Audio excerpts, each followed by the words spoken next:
Hi, my name is Michelle Lorai, and I am the author of a book about relationship abuse.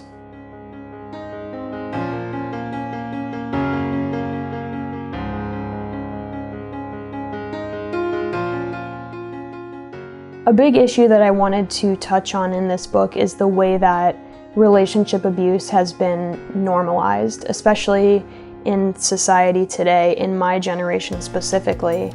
And not only has it been normalized, but it's also been romanticized at times. I was personally affected by relationship abuse in high school, which was the reason that I decided to write this book in the first place. For me, it was just a way to get out those experiences and those emotions and put that somewhere other than my own head. Pretty quickly, I realized that what I was writing was no longer about my experience alone, but the experiences of so many other people who have ever been affected by relationship abuse, specifically in the young LGBT community.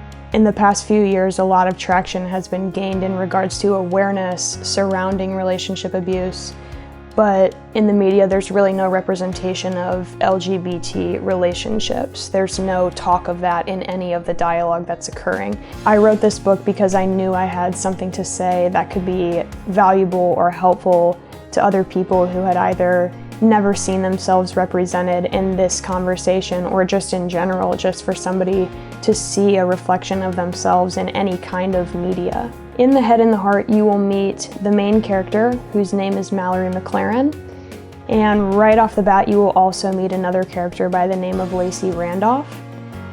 Lacey Randolph is Mallory's crush.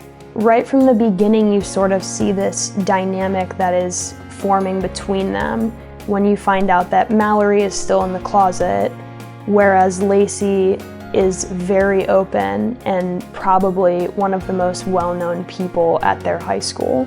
The book is set in modern times because one of the big things I wanted to address was the current mindset of society regarding relationship abuse and dating violence.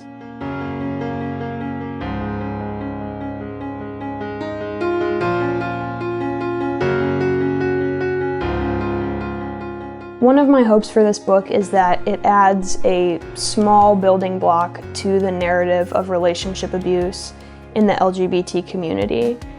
As I said, there's not a whole lot of representation out there in the media today that sheds an accurate light on what it means to be a member of the LGBT community and what that looks like in terms of relationship abuse.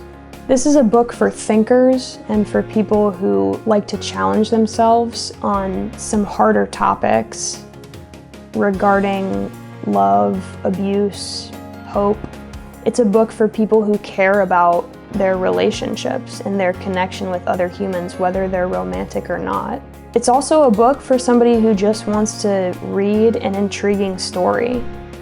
Ultimately, it's a book anybody can read and anybody can enjoy because it comments on something that every human being experiences, and that is relationships.